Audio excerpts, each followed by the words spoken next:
আমার একমাত্র ছেলে মাস্টার্স শেষ করে চাকরি পরীক্ষা দেওয়ার জন্য চট্টগ্রামে যায়। পরীক্ষা শেষে হোটেলে যাওয়ার পথে বজ্রপাতে মারা যায়। এই মৃত্যু তার জন্য তার এবং তার বাবা মার জন্য কোন পর্যায়ে? আমার বাবার বাড়ির জমি বিক্রি করা টাকা প্রায় 15 লক্ষ আমি আমার স্বামীর হাতে দিয়েছি। এই বিষয়ে কি আমার জাকাতের কোনো দায় আছে কিনা?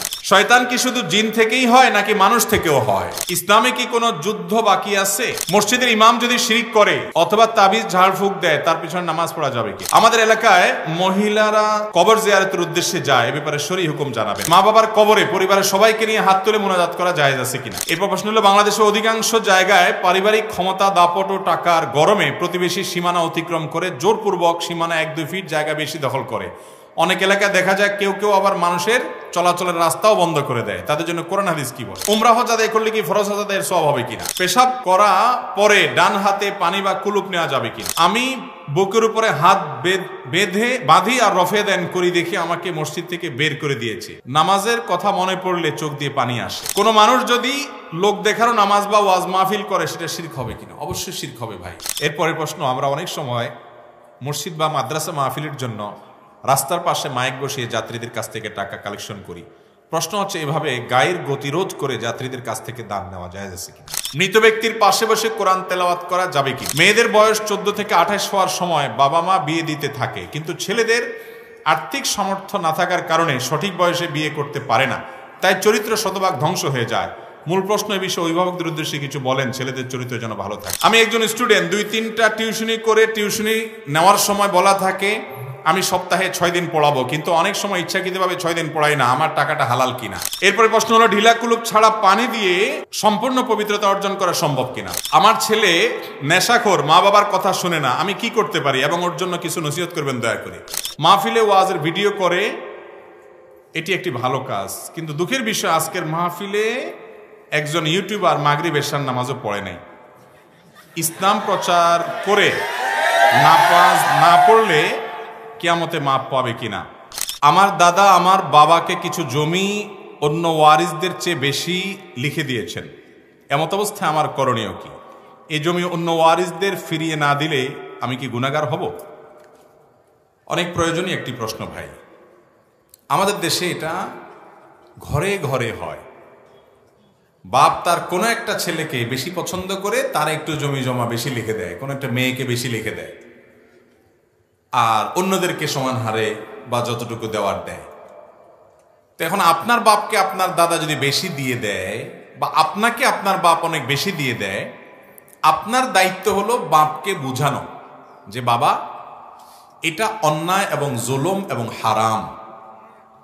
সন্তান হিসেবে তোমার ঘরে যারা এসেছে দুনিয়াতে তাদের সবাইকে আল্লাহ রাব্বুল আলামিন হিস্সা নির্ধারণ, সকল ছেলেকে সমান হারে দিতে হবে, সকল মেয়েকে সমান হারে দিতে হবে।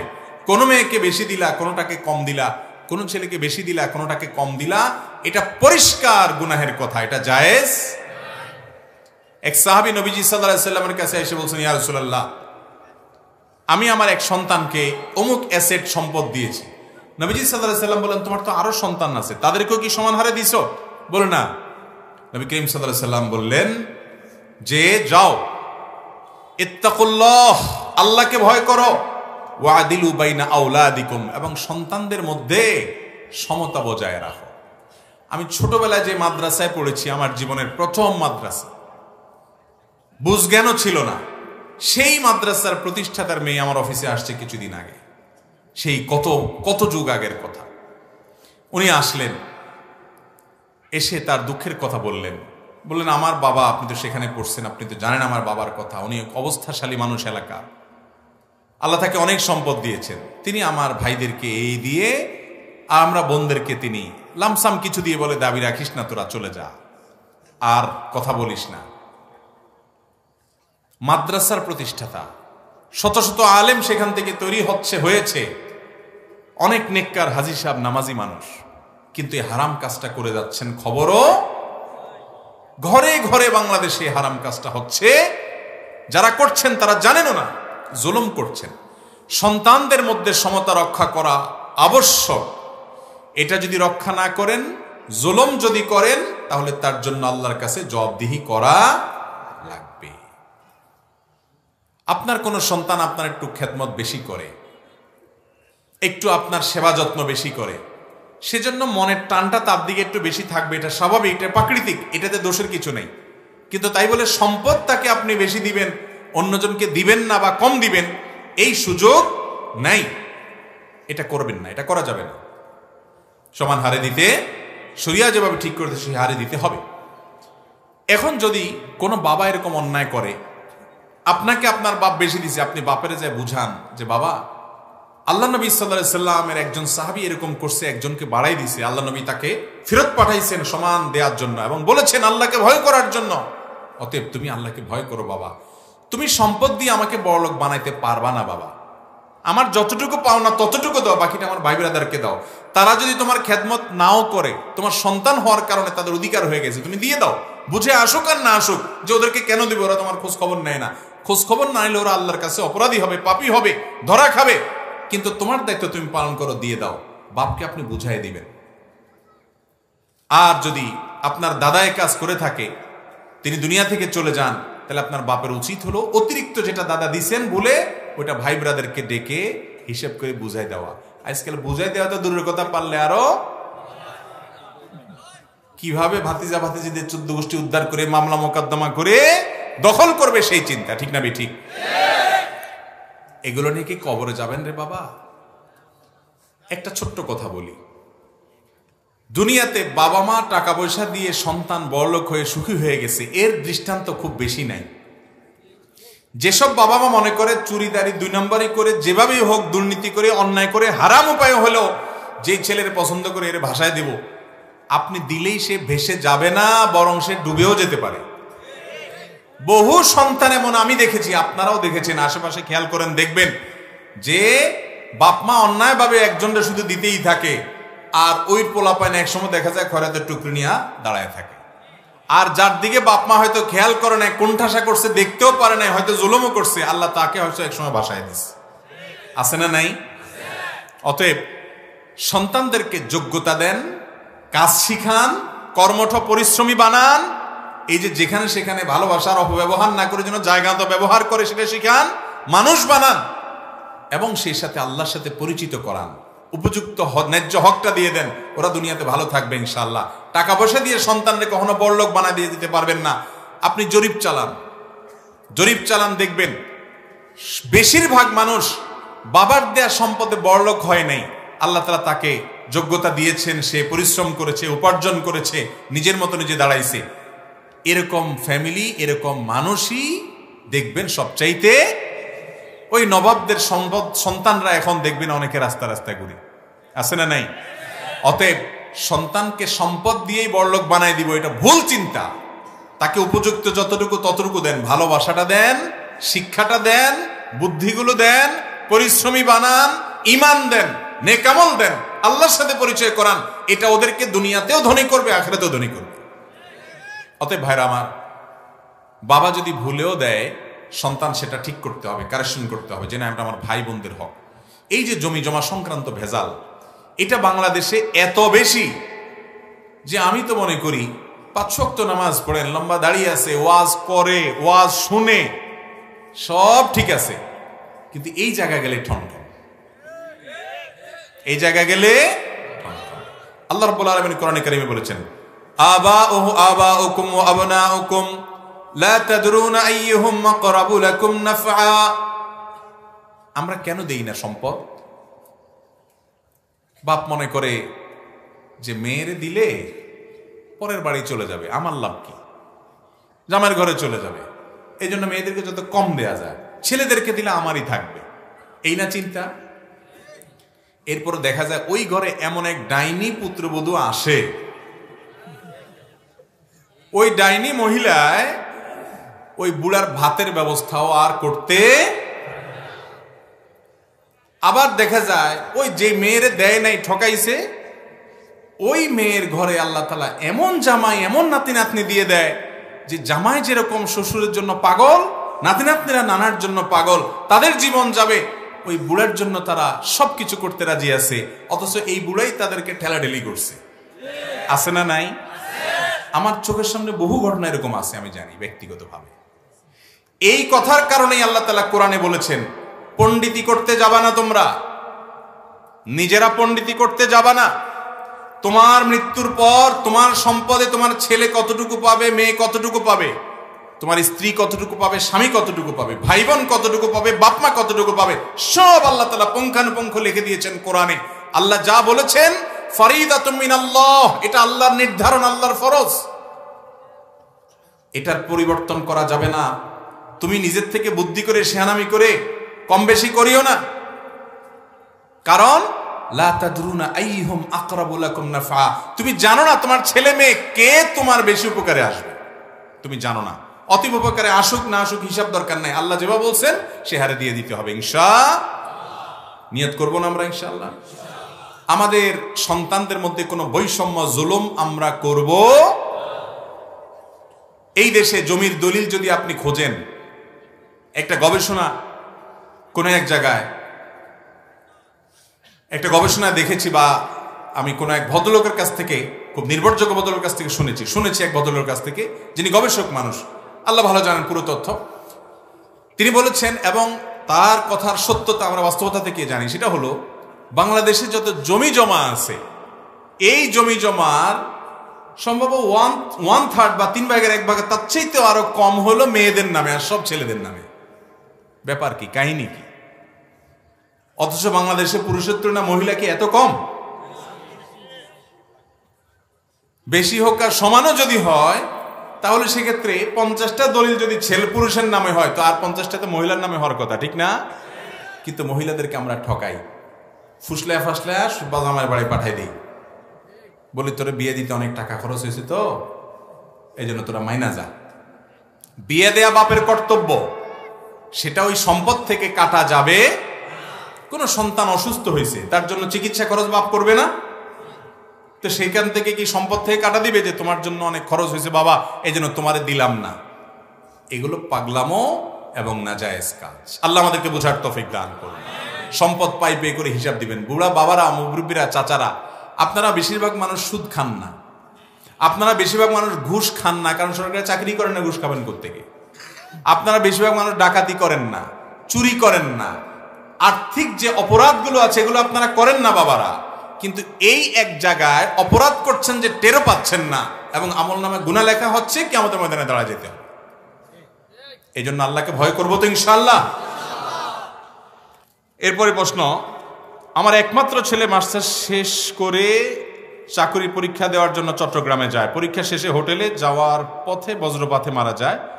এই মৃত্যু তার জন্য, তার এবং তার বাবা মার জন্য কোন পর্যায়ের? যদি কেউ আকস্মিক কোনো মৃত্যুবরণ করে, দুর্ঘটনায় মৃত্যুবরণ করে, কোনো দেয়াল চাপা দিয়ে, গায়ের নিচে চাপা পড়ে, দুর্ঘটনায় পানিতে ডুবে, আগুনে পুড়ে, এ জাতীয় আকস্মিক মৃত্যু হয়, যদি সে ইমানদার হয়ে থাকে, নবী করিম সাল্লাল্লাহু আলাইহি সাল্লাম সহিহ মুসলিম হাদিসের আলোকে তাদেরকে মর্যাদাগত দিক থেকে হুকমান তাদেরকে শহীদ বলেছেন, শাহাদাতের মর্যাদা পাবে ইনশাআল্লাহ। এই জন্য আকস্মিক মৃত্যুকে খারাপ মৃত্যু মনে করার কারণ নেই। আমাদের দেশে অনেক লোক আছে, দেখবেন আকস্মিক মৃত্যু হলে এটা খারাপ মৃত্যু মনে করে। এটা এত খারাপের কিছু নেই। আকস্মিক মৃত্যু সম্পর্কে নবী করিম সাল্লাল্লাহু আলাইহি সাল্লামের হাদিস হলো যে এটা ইমানদারের জন্য ভালো আর বেঈমানের জন্য খারাপ। কারণ ইমানদার যে, সে হঠাৎ করে মৃত্যু হয়ে গেল, জান্নাতের পথে সে আগায় গেল, আর বেঈমান যে দুনিয়াতে যেটুকু ভোগ করছিল আকস্মিক মৃত্যুতে সেটাও তার মিস হয়ে গেল। অতএব ইমানদারের জন্য আকস্মিক মৃত্যু খারাপ কোনো কিছু না। আমার বাবার বাড়ির জমি বিক্রি করা টাকা প্রায় 15 লক্ষ আমি আমার স্বামীর হাতে দিয়েছি, এই বিষয়ে কি আমার যাকাতের কোনো দায় আছে কিনা? বোন প্রশ্ন করেছেন যে স্বামীর বাড়ির জমি বিক্রি করে, বাবার বাড়ির জমি বিক্রি করে স্বামীকে দিয়েছেন 15 লক্ষ টাকা। এখন যাকাত কে দিবে? যাকাত তো টাকার মালিক যে তিনি দিবেন, কিন্তু তিনি কেন তার স্বামীকে 15 লক্ষ টাকা এনে দিয়েছেন সেটা হলো বড় প্রশ্ন, ঠিক না বেঠিক? হতে পারে শ্বশুর জামাই লেনদেন করছে, হাওলাত নিছে, তো শ্বশুর বাড়ি থেকে তো হাওলাত নেওয়াই যায়, কিন্তু দুনিয়ার এত জায়গা থাকতে শ্বশুর বাড়িতে কেন? বুঝেন নাই কথা? যে জামাই দুনিয়াতে তোমার জীবনে এত বন্ধু বান্ধব, এত সহজ সম্পর্ক, এত কিছু, তোমার হাওলাতের দরকার আসলে শুধু শ্বশুর বাড়িতে ফুসুর ফুসুর করো, কাহিনী কি? গন্ধ খারাপ, লক্ষণ খারাপ। কিছু জামাই আছে খুব শেয়ানা পাবলি, যৌতুক চাওয়া, যৌতুক নেওয়া গুনাহের কথা, হারাম এটা জানে, আবার শরমের কথা, কেমনে যৌতুক চায়। তো এই জন্য বলে আমি তো আল্লাহর হস্তে চাই না, আমি হাওলাত চাইছি। আছে না নাই? বউয়ের কাছে একটু ভাব ধরে যে কি চাইছে। আরে ভাই বেহায়া, তুমি হাওলাত শ্বশুর বাড়ি যেখানে তোমার আত্মীয় সেখানে তুমি হাদিয়া তোফা নিয়ে যাবা, হাওলাত চাওয়ার জায়গা পাইলে না। এই হাওলাত উপর দিয়ে হাওলাত হয় বেশিরভাগ ক্ষেত্রে, বা অনেক ক্ষেত্রে হাওলাত আর ঘুরে ফিরে দেওয়া দেই। কারণ হাওলাতের টাকা যদি কেউ দিতে দেরি করে, শরীয়ত অনুযায়ী প্রেসার দিয়ে নেওয়ার অধিকার ওই ব্যক্তির আছে। নবীজি বলেছেন ইন্না লিসাহিবিল হাক্কি মাকালা, যে পাওনাদার তার কিছু বলার রাইট, অধিকার আছে।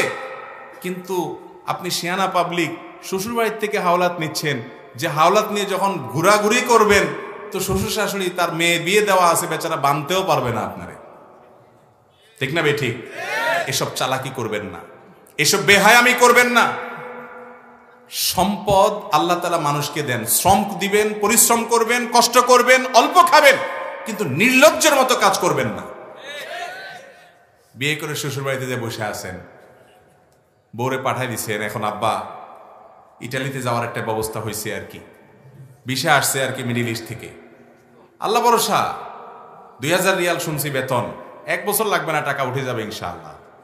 এই শুয়া শুয়া আলাপ অনেক বেহায়া পোলাপান শ্বশুর বাড়িতে বউয়ের সাথে করে কি করে না? লজ্জা শরম থাকলে এগুলা করবেন না। আল্লাহ আমাদেরকে বুঝার তৌফিক দান করুন। হ্যাঁ, যৌক্তিক লেনদেন, আপনি আসলে কোনো ফাঁকি ঝুঁকি দেওয়ার নিয়ত নাই, আল্লাহও জানে। আর তাছাড়া শ্বশুরবাড়ির সাথে সেরকম লেনদেন আছে, তাদেরকে আপনি দেন, তারা আপনাকে দেয়, এরকম র্যান্ডম সম্পর্ক আছে, সেটা ভিন্ন বিষয়, ওইটা নিয়ে সমালোচনা নেই। কিন্তু চালাকি করে ছলে বলে কৌশলে যৌতুক ডাইরেক্ট খাইবেন না, হাওলাতের নাম দিয়ে ঘুরে খান, এটাও গুনাহ এবং নাজায়েজ। সবাই সাবধান হব না ইনশাআল্লাহ। এই মুরব্বীরা এই গুনার সাথেও জড়িত, অনেক মুরব্বীরা ইয়া লম্বা দাড়ি, সেজদা দিতে দিতে কপালে দাগ পড়ে গেছে, সব ঠিক আছে, কিন্তু পোলার বিয়াতে মুরব্বী ফার্নিচার ছাড় দিতে রাজি না। বৌমা বাবার বাড়ির থেকে কি আনছে, ও বৌমা কি খবর, তোমার বাপ মা এখন আমাদের ওই যে ওই পাশের বাড়ির বউ, তার বাবার বাড়িতে শুনছে এটা এটা নিয়ে আসছে। আছে না নাই? অনেক মহিলা আছে তাহাজ্জুদের নামাজ পড়ে, 5 ওয়াক্ত তো পরের কথা মাশাআল্লাহ, কিন্তু বৌমাকে খোঁসানির ব্যাপারে মাশাআল্লাহ উস্তাদ। আছে না নাই? এগুলো জায়েজ না, এগুলো গুনাহ, এগুলো গুনাহ। অতএব শ্বশুরবাড়ি থেকে এইভাবে ছলে বৌশলে, কলে কৌশলে, বা ছেলের বাপে আপনার মেয়ের বাপের বাড়ি থেকে এরকম ছলে বলে কলে কৌশলে কোনো কিছু আদায় করব না। আল্লাহ আমাদেরকে হারাম এবং নাজায়েজ গুনাহ থেকে বেঁচে থাকার তৌফিক দান করুন, নাজায়েজ কাজ থেকে আল্লাহ বেঁচে থাকার তৌফিক দান করুন। তবে মূল প্রশ্নের উত্তর তো শুরুতে দিয়ে দিছি যে যদি আপনি আমাকে টাকা হাওলাত দেন, টাকা যেহেতু মালিক আপনার, মালিকানা আপনার, অতএব যাকাত আপনাকেই দিয়ে যেতে হবে। সহিহ মুসলিমের সব হাদিস কি সহিহ? জি ভাই, দুনিয়াতে 2টি হাদিস গ্রন্থ আছে, একটা হলো সহিহ বুখারী আর একটা হলো সহিহ মুসলিম। এই 2টি হাদিসকে মুহাদ্দিসিন ইকরাম, সারা পৃথিবীর সকল হাদিস বিশারদ, সকল উলামা ইকরাম সহিহাইন হিসাবে স্বীকৃতি দিয়েছেন। যদিও সহিহ এটা একটা ক্যাটাগরির, যে ক্যাটাগরির কিতাবে গ্রন্থে মুহাদ্দিস সব বিশুদ্ধ হাদিস আনার পণ করেছেন সেগুলোকেই সহিহ বলে। অতএব সহিহ ইবনে হিব্বান আছে, সহিহ ইবনে খুজাইমা আছে, আর অনেক সিহাহের কিতাব আছে। কিন্তু বুখারী এবং মুসলিমের পরে সারা দুনিয়ার উলামা ইকরাম একমত যে এই 2 কিতাবে যত হাদিস আছে এগুলোর সবগুলো বিশুদ্ধতার সর্বোচ্চ মানদণ্ডে উত্তীর্ণ এবং বিশুদ্ধ।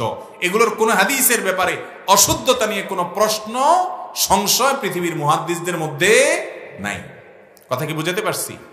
এজন্য আল্লাহর কোরআনের পরে দুনিয়ার সবচেয়ে বিশুদ্ধতম গ্রন্থ হলো বুখারী এবং মুসলিম।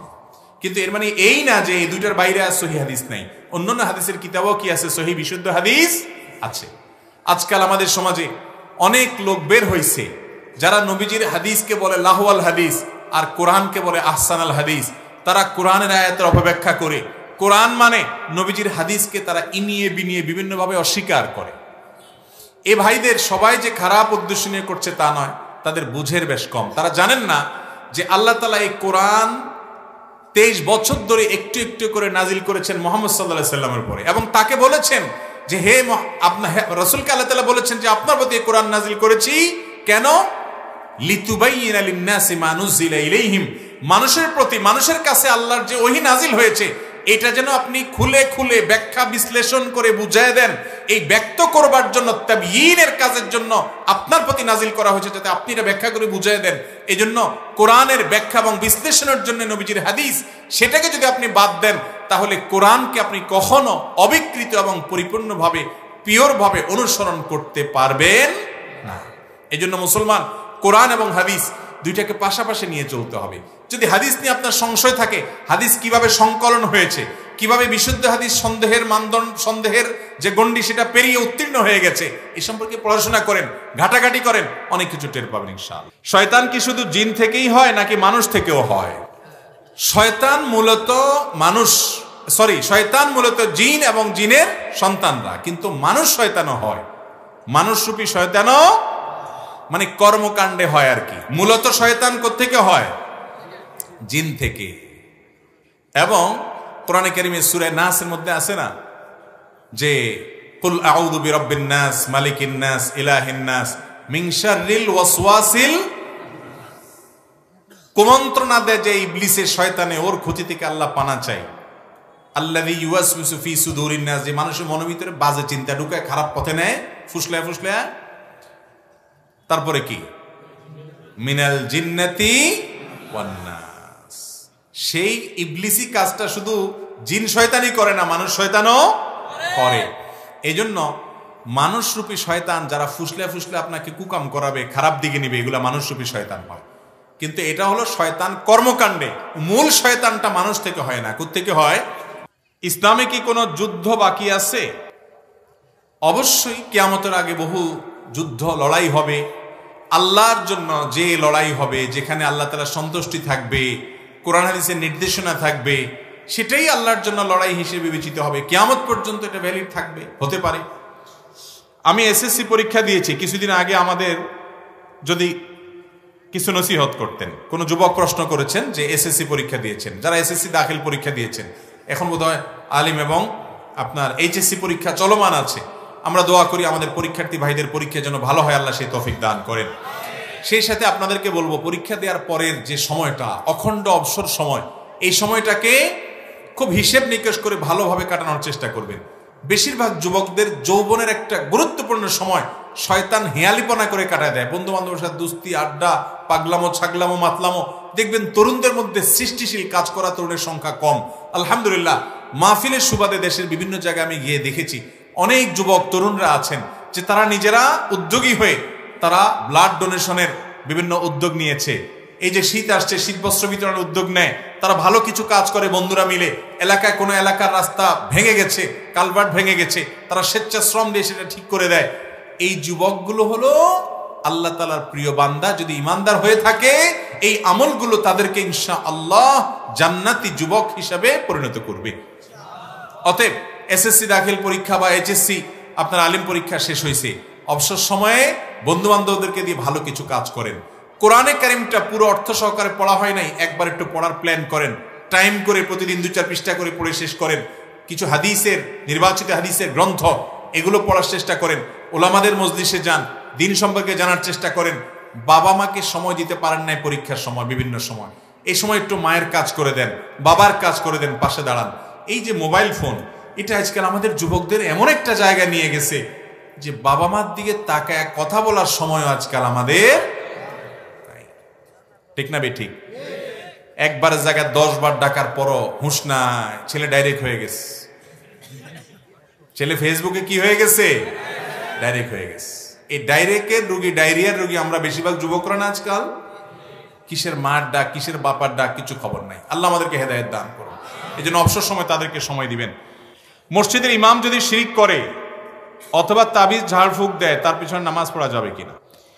ইমাম সাহেব যদি শিরকে আকবর করে, বড় শিরিক করে, কোন পীরকে সেজদা করে, কোন কবরে সেজদা করে, কোন কবরে গিয়ে প্রার্থনা করে, এটাকে সে জায়েজ মনে করে, শুধু তা নয়, গায়রুল্লাহর ইবাদত সে করে, এমন কোন কাজ করে যেটার ফলশ্রুতিতে ইসলাম থেকে খারিজ হয়ে যায়, শিরকে আকবর, কুফরে আকবর হয়ে যায়, মিল্লাত থেকে মুখরিজ হওয়া করার মতো কোনো কাজ যদি করে, তাহলে সেই বিষয়ে নামাজ পড়লে নামাজ জায়েজ হবে।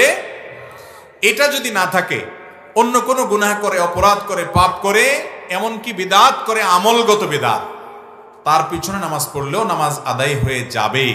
বরং যদি বিকল্প কোনো ভালো মসজিদ না থাকে, ওই রকম বেদাত, যে বেদাতটা কাফের বানায় না মানুষকে, আমলগত বেদাত, ওই রকম বেদাত করলেও সেই ইমামের পিছনে নামাজ পড়তে হবে, প্রয়োজনে জামাতে, যদি বিকল্প না থাকে। বিকল্প ভালো ইমাম থাকলে সেখানে পড়বে। কথা কি বুঝাতে পারছি? অতএব বেদাত করলেই আপনি তা ইমাম বাদ দিয়ে একা একা নামাজ পড়বেন, জামাত বাদ দিয়ে, এই সুযোগ নেই। জামাতে নামাজ পড়া বিশুদ্ধ মত অনুযায়ী ওয়াজিব। হাজ্জাজ ইবনে ইউসুফ অনেক বড় জালেম, অত্যাচারী ছিল, সাহাবীদেরকে হত্যা করত, খুন করত।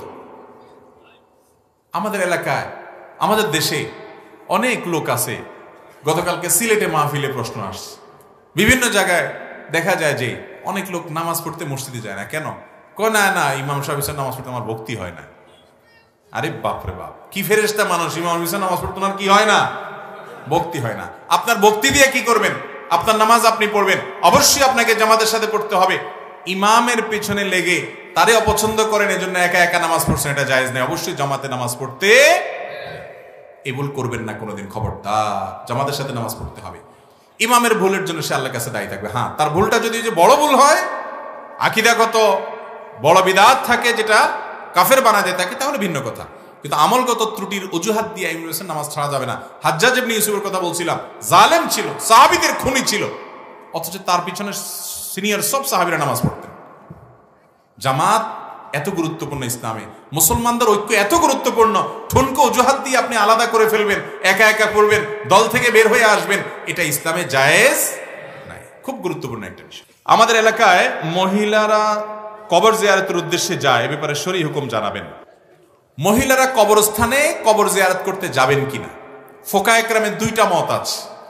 একটা মত হলো মহিলারা কবর জিয়ারত করতে যাবে না, কারণ হাদিসে বর্ণিত হয়েছে নবী আলাইহিস সালাম থেকে, লাআনাল্লাহু যাওয়ারাতিল কুবুর, যে মহিলারা কবরস্থানে যেতে থাকে, জিয়ারত করতে থাকে, আল্লাহর লানত বর্ষিত হয়।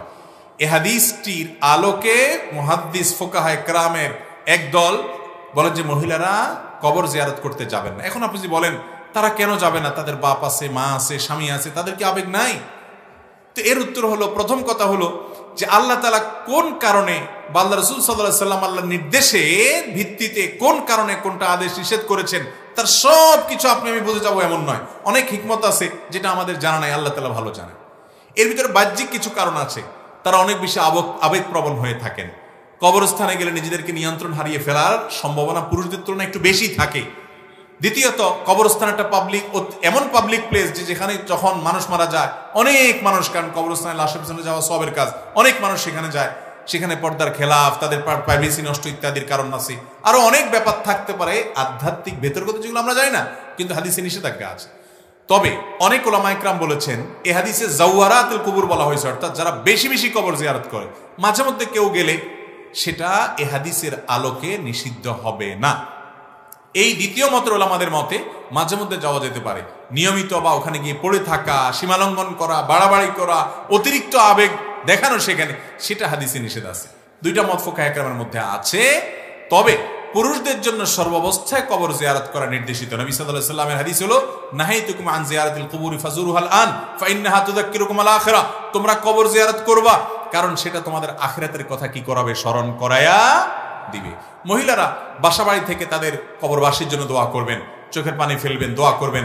দোয়ার জন্য কবরের পাশে যেয়ে করতে হবে, বা ওখানে করলে কবুল হবে, দূর থেকে হবে না, একটু দেরিতে হবে, এমন কোনো কথা নাই। অতএব তারা বাহির থেকে যেমন দোয়া করতে পারেন, এবং আপনার কবরস্থানের কাছাকাছি গিয়ে ওয়ালের বাহির থেকে, দূর থেকে তারা তাদের সালাম পেশ করার যেটা, সেটা তারা করতে পারেন। অর্থাৎ যেটা সরাসরি কবরস্থানে ঢোকা, ভেতরে যাওয়া, এবং আপনার এইটার ব্যাপারে যেহেতু ফোকায়ে কেরামদের মত পার্থক্য আছে এবং নিষিদ্ধ, এই মতটা শক্তিশালী, সেই জন্য এটা অ্যাভয়েড করা উত্তম এবং উচিত। মা বাবা কবরে পরিবারের সবাইকে নিয়ে হাত তুলে, মা বাবার কবরে পরিবারের সবাইকে নিয়ে হাত তুলে মোনাজাত করা জায়েজ আছে কিনা? কবরে পরিবারের সবাইকে নিয়ে কবরে বা কবরবাসীকে কেন্দ্র করে আলাদা দলবদ্ধভাবে হাত তোলার প্রয়োজন নাই। কবরবাসীর জন্য আপনি দোয়া করেন কেবলামুখী হাত তুলে, কোনো অসুবিধা নেই। কয়েকজন একসাথে আছেন, সবার হাত একসাথে উঠে গেছে, তাতেও সমস্যা নেই। কিন্তু যেটা আছে ট্র্যাডিশনাল দোয়া, যে একজন হুজুর দোয়া করবে, সাথে সবাই কবরস্থানে জিয়ারত করতে দলবদ্ধভাবে গিয়ে আমিন আমিন বলবেন। কবর জিয়ারতের জন্য এরকম কোন একজনের নেতৃত্বেই করতে হবে এমন কোন নির্দেশনা হাদিসে দেওয়া হয়নি। কবর জিয়ারত কিভাবে করবেন, দোয়া কিভাবে করবেন, নবী করিম সাল্লাল্লাহু আলাইহি ওয়াসাল্লাম যেটা করতেন, কবরে গিয়েছেন, সেখানে সালাম পেশ করতেন, সালামুন আলাইকুম দারা কওমিন মুমিনিন ওয়া ইন্না ইনশাআল্লাহু বিকুম লাহিকুন। সেখানে বিভিন্ন ভাষা আছে, বিভিন্ন রকমের আপনার ভাষ্য আছে, যে কোনো দোয়া পেশ করেন, সালাম দিয়ে দিলেন, এটাই দোয়া। এর বাইরেও দোয়া করতে চাচ্ছেন, কিবলামুখী আল্লাহর কাছে দোয়া করেন, কোনো অসুবিধা নেই। এরপর প্রশ্ন হলো, বাংলাদেশের অধিকাংশ জায়গায় পারিবারিক ক্ষমতা, দাপট ও টাকার গরমে প্রতিবেশী সীমানা অতিক্রম করে জোরপূর্বক সীমানা 1-2 ফিট জায়গা বেশি দখল করে। অনেক এলাকায় দেখা যায় কেউ কেউ আবার মানুষের চলাচলের রাস্তাও বন্ধ করে দেয়। তাদের জন্য কোরআন হাদিস কি বলে? খুব দরকারি একটা প্রশ্ন ভাই। আমাদের দেশে ওই যে বললাম, বেশিরভাগ মোটা দাগের হারাম কাজগুলো আমরা বেশিরভাগ মানুষ করি না। সুদ খাই না, ঘুষ খাই না, 2 নাম্বারই করি না। এই কিছু আকাম আছে যেগুলো শয়তান আমাদেরকে বুঝতেও দেয় না যে আকাম, সে আকামগুলো আমরা করি। অনেক লোক আছে জমিতে, যত কোপ সে জমিতে দেয়, তার চেয়ে বেশি কোপ আইলের উপরে দেয়। আছে না কিছু মানুষ? আরে বাবা, কোদাল নিয়ে জমিতে গেছেন, কোপ দিবেন জমিতে, কোপ দেয় কোথায়? আইলটারে কাটতে কাটতে কাটতে কাটতে শেষ। 2 ইঞ্চি ঢুকায়, আধা ইঞ্চি ঢুকায়, 3 ইঞ্চি ঢুকায়, কাটতে কাটতে শেষ, ঠেতে লেতে শেষ। আছে না এরকম রোগের রোগী? এই জমি কি কবরে নিয়ে যাবেন? এইটুক জমি যে চুরি করলেন, ডাকাতি করলেন, এই ডাকাতি হওয়া জমিতে কদ্দুর ফসল হবে? এটা দিয়ে বড়লোক হয়ে যাবেন? এগুলো হলো সব মানসিক দৈন্যতা। এগুলো আমাদের সবগুলো ছোট লোকের মানসিকতা। এগুলো দিয়ে দুনিয়াতে কোনো মানুষ বড়লোক হয় নাই, হবেও না। এগুলো যারা করে, ওইগুলোর কারণে আরো ছোট লোক থাকে। এজন্য কারোর জমির 1 ইঞ্চি আমার জমিতে আসার দরকার। আল্লাহ যদি আমাকে বরকত দেন, আমার জমিতে যে ফসল হবে ওইটাতেই বরকত হবে। আরেকজনের আইল ঠেলে, জমি কেটে, তার সীমানা ঠেলে কোনোদিন আমার বরকত হবে? অতএব অন্যের জমিন যারা মারেন, নবী করিম সাল্লাল্লাহু আলাইহি ওয়াসাল্লাম বলেছেন, যে ব্যক্তি কারোর 1 বিঘা জমি আত্মসাৎ করবে, আল্লাহ রাব্বুল আলামিনের শাস্তি স্বরূপ 7 তবক জমিনকে তার গলায় ঝুলিয়ে দিবে এবং শাস্তি পেতে থাকবে সে। কত খাবি খা। আল্লাহ তাআলা আমাদেরকে আল্লাহর ভয়ে বাঁচার তৌফিক দান করুন। শহর এলাকা ভিন্ন ধরনের তামাশা চলে। গ্রামে তো হলো আইল কাটে, শহরে কি হয়? শহরে ধরেন কথার কথা, আপনার বাড়ি রাস্তার পাশে, তো রাস্তার যে জায়গা আছে ওখান থেকে কিভাবে একটু 1 বিঘত নেওয়া যায়, এই কুবুদ্ধি আছে না নাই? গাড়িটা উঠানোর জন্য স্লোপ করলেন, 2 হাত 3 হাত রাস্তা নিয়ে নিলেন। বাড়িতে তো করে, মসজিদের জন্য এরকম আকাম করে মানুষ, আছে না নাই? মনে করে মসজিদের জন্য চুরি করলে মনে হয় আল্লাহ তাআলা কিছু বলবে না, যে আল্লাহর ঘরের জন্যই তো করছে। অনেক মসজিদ কমিটির লোকজন আছেন ঢাকা শহরে বিভিন্ন জায়গায়, ছোট ছোট চিপাগুলি, রাস্তার পাশে মসজিদ, মসজিদের সিঁড়ি রাস্তার 3 হাত নিয়ে নিস। কমিটির যে লোকগুলা এই কাজ করতেছেন, সবগুলো আল্লাহর কাছে জবাবদিহি করতে হবে এটার জন্য। ইমাম সাহেব, খতিব সাহেব যদি কিছু না বলেন, আপনাদেরও জবাবদিহি করা লাগবে। কারণ আল্লাহর ঘরের জন্য চুরি করলে মায়ের আরো 2টা বেশি খাওয়ার ভয় আছে। আল্লাহ বলবে, চুরি তোর দরকার আছে তুই কর, তুই আমার ঘরে চুরির আসামে কাঠগড়া দাঁড় করালি কেন? আরেকজনের জায়গা নিয়ে মসজিদ কেন করলি? অনেক মসজিদ মাদ্রাসা আছে যে পাশের জমি ঠেলাঠেলির তালে থাকে, আছে না নাই? যারা মসজিদ মাদ্রাসার দায়িত্বে আছেন, আল্লাহকে ভয় করবেন।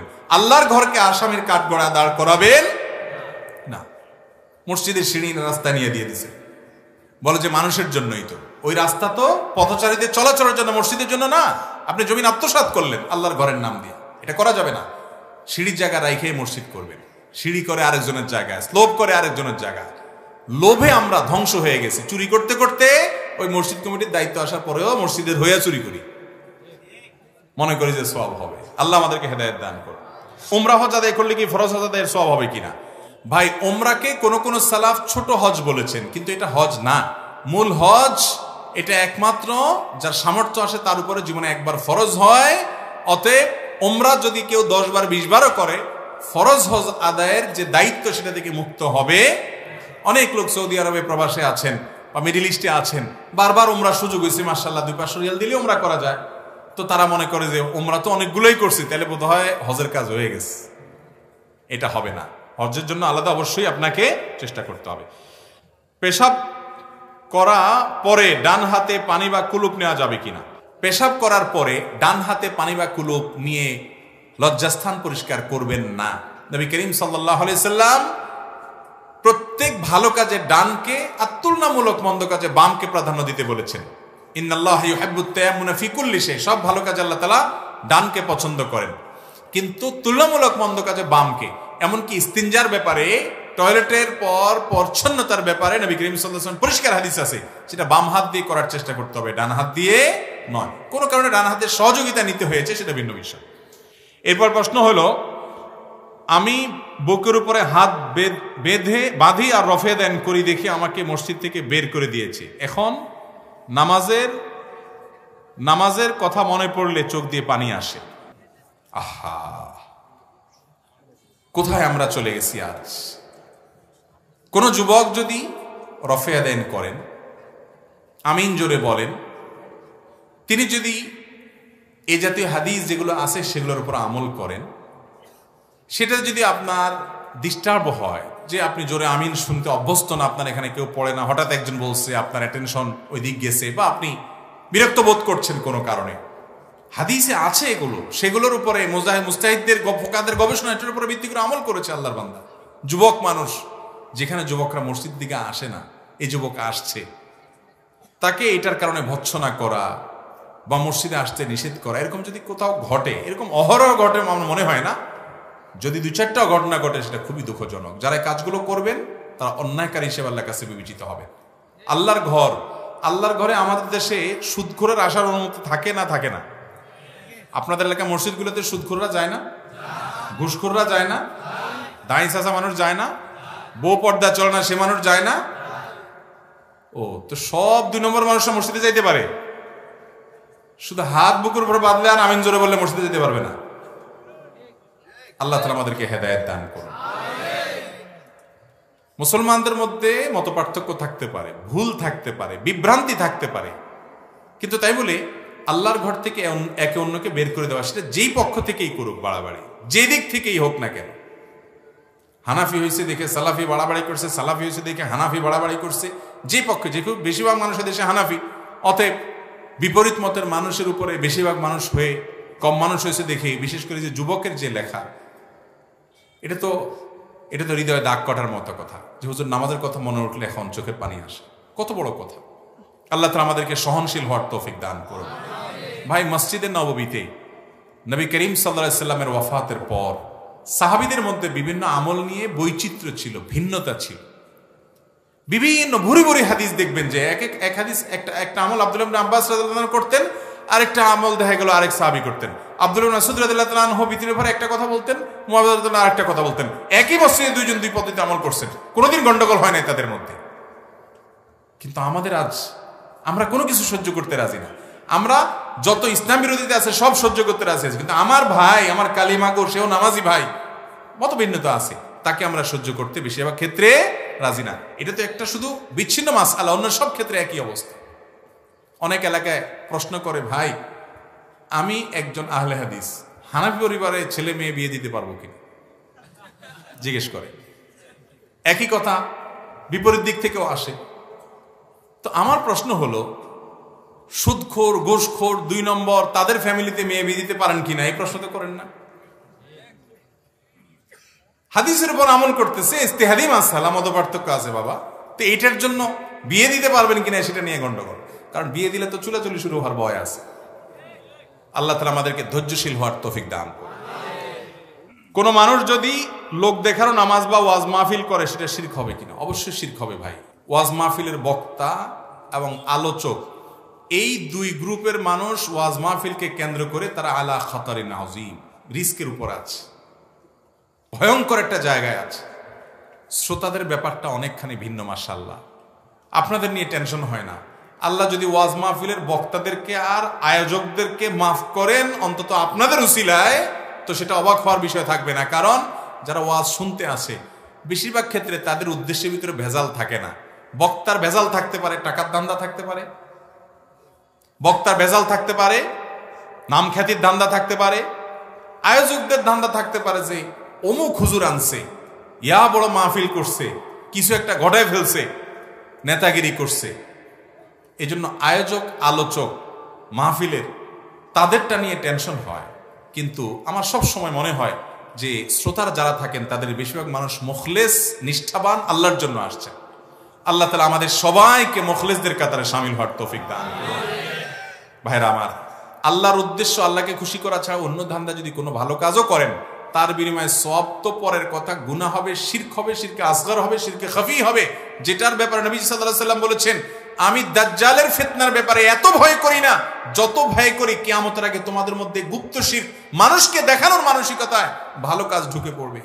আল্লাহ তাআলা আমাকে, আমাদের আয়োজক ভাইদেরকে, সমস্ত ওলামায়ে কেরামকে, আমরা যারা মানুষের সামনে কথা বলি, বড় রিস্কের জায়গা, বড় রিস্কের জায়গা। এই জন্য যারা কথা বলেন তারা নিজেদেরও মাঝে মধ্যে তাদের আত্মশুদ্ধির জন্য নিজেদের মধ্যে ঘরোয়া মজলিস হওয়া উচিত, সিনিয়র ওলামাদের সোহবত সান্নিধ্যে যাওয়া উচিত, যে আমি কেন কথা বলছি, আমি কেন মাহফিল করছি, আমার দিন শেষে উদ্দেশ্যটা কি। যদি দুনিয়া উদ্দেশ্য হয় তো জাহান্নামের ইন্ধন হবে। আল্লাহ তাআলা আমাদের সবাইকে হেফাজত করেন, সব ওলামায়ে কেরামকে আল্লাহ তাআলা হেফাজত করেন। আল্লাহ তাআলা আমাদের নিয়তগুলোকে শুদ্ধ করে দেন, শিরকে আসগর নিয়ে দুনিয়া থেকে যেন যাওয়া না লাগে। আল্লাহ তাআলা আমাদের সবাইকে হেফাজত করেন। এরপরের প্রশ্ন, আমরা অনেক সময় মসজিদ বা মাদ্রাসা মাহফিলের জন্য রাস্তার পাশে মাইক বসিয়ে যাত্রীদের কাছ থেকে টাকা কালেকশন করি। প্রশ্ন হচ্ছে, এভাবে গায়ের গতিরোধ করে যাত্রীদের কাছ থেকে দান নেওয়া জায়েজ আছে কিনা? দরকারি প্রশ্ন। মসজিদের বা মাদ্রাসার বা ওয়াজ মাহফিলের জন্য অবশ্যই মানুষের কাছে টাকা চাইবেন, হালাল টাকা মানুষ দিবে, কিন্তু রাস্তাঘাট বন্ধ করে ফিতা টাঙ্গায়া মানুষের গাড়ি গতি থামায়া কালেকশন করা অবশ্যই ইসলামী শরীয়তের দৃষ্টিকোণ থেকে ভালো কাজ না। কারণ এটাতে ওই পথচারী যে তার ডিস্টার্ব হবে, হয়তো সে খুব জরুরি কোনো কাজে যাচ্ছে, তার ক্ষতি হচ্ছে এই টাইমে গতিরোধ করলে, আপনি সেই ক্ষতিটা করলেন। দান করার জন্য কাউকে জোরপূর্বক থামানো, বাধ্য করা, এই রাইট, এই অধিকার ইসলাম আমাদেরকে দেয় না। আমরা অনুরোধ করতে পারি, কিন্তু তার ক্ষতি করে, ডিস্টার্ব করে অনুরোধ করার সুযোগ নেই। লা ইয়াহিল্লু মাল ইমরিন মুসলিমিন ইল্লা বিতিবি নাফসি। কোন মুসলমানের মাল, সম্পদ তার মনের সন্তুষ্টি ছাড়া, দিল থেকে না দিলে সেটা আমাদের জন্য জায়েজ হবে। আপনি মসজিদের জন্য নেন, মালসানা সুন্দরভাবে নিতে হবে। মানুষকে অসম্মান করে, অনেক সময় দেখা যায় অনেক মসজিদে মাহফিলে নাম ধরে, এ ভাই আপনি কত দিবেন বলেন, বাধ্য করে, বেচারা শর্মে পড়ে দেয়, জায়েজ নেই। লজ্জায় ফেলে এভাবে টাকা নেওয়া জায়েজ নাই। এই জন্য ভাইরা, ওয়াজ মাহফিলে লাইট কিছু কম দেন। খুব টাকা দিয়া বক্তা আনতে পারেন না, একটু কম দামা বক্তা আনেন, তাও ভালো। কিন্তু এইভাবে হালাল হারাম বাজ বিচার করা ছাড়া গণহারে রাস্তাঘাট বন্ধ করে কালেকশন এটা করেন না আল্লাহর হস্তে। আল্লাহর দিনকে অপমান করিয়েন না। মৃত ব্যক্তির পাশে বসে কোরআন তেলাওয়াত করা যাবে কিনা? মৃত ব্যক্তির পাশে বসে কোরআন তেলাওয়াত কেন করবেন? কোরআন কি জীবিত মানুষের জন্য না মৃত মানুষের জন্য? তাহলে মৃত মানুষের পাশে কোরআন পড়লে কি লাভ হবে?